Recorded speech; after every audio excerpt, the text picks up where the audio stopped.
મિત્રો ધોરણ 9ના બાળકો માટે પણ એક યોજના છે, એની વિશે પણ આપણે માહિતી લઈએ છીએ. આગળની એક યોજનાનો વિડીયો બનાવ્યો, એક મુખ્યમંત્રી જ્ઞાન સેતુ યોજના હતી, જે માહિતી આપણે એક અલગ વિડીયોથી મૂકી છે, કે જે ધોરણ 5 પાસ કર્યું છે અને 6ઠ્ઠા ધોરણની અંદર બાળક પ્રવેશ મેળવે તો એમને શિષ્યવૃત્તિ કઈ રીતના મળે એની યોજના છે. ને બીજી યોજના છે મુખ્યમંત્રી જ્ઞાન સાધના યોજના, કે જે ધોરણ 8 જેણે પાસ કર્યું છે એમની માટે એ યોજના છે.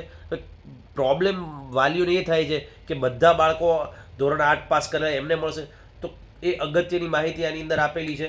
આ જ મેઇન વસ્તુ છે કે ધોરણ 8 જેમણે પાસ કર્યું છે એ ધોરણ 8 કોઈ સરકારી સ્કૂલની અંદર પાસ કર્યું હોય અથવા આરટીની અંદર 8મું ધોરણ પાસ કર્યું, મતલબ સળંગ અભ્યાસ કરેલો હોય 1 થી 8 સરકારી સ્કૂલની અંદર કે આરટીની અંદર 1 થી 8 ધોરણ એ ભણ્યા હોય, તો એ બાળકો માટે આ યોજના છે, કે જેની અંદર એ લોકોએ આ ટોટલી માહિતી આપેલી છે. પરીક્ષા ફી કઈ નથી, કસોટી કઈ રીતના લેવાશે, અભ્યાસક્રમ શું રહેશે, પરીક્ષા કેન્દ્ર શું હશે, કેટલું અંદર શિષ્યવૃત્તિ કેટલા રૂપિયા મળશે, એ બધી માહિતી અહીંયા આપેલી છે. તમે પીડીએફ જે આપણે આ મૂકી છે વિડીયોની યુટ્યુબ વિડીયોની અંદર ડિસ્ક્રિપ્શનની અંદર એક લિંક મૂકી છે પીડીએફની, એ ક્લિક કરશો એટલે તમે આને ડાઉનલોડ કરીને વાંચી શકશો.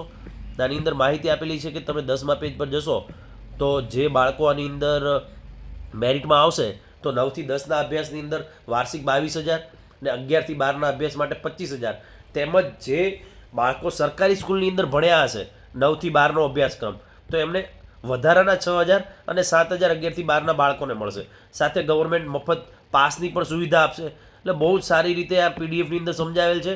ને જો કંઈ પણ માહિતી તમને આની અંદર લાગે અધૂરી છે, સમજણ નથી આવતી, તો તમે મને કોન્ટેક્ટ કરી શકો છો. પરંતુ મને નથી લાગતું કે આ પીડીએફની આ બધા પાસે અત્યારે વોટ્સઅપની અંદર ઇમેજ ફરે છે, પણ આ પીડીએફ કોઈની પાસે નથી. એટલે હું ખાસ સમજાવવા માગું છું કે આ પીડીએફ શાંતિથી જુઓ.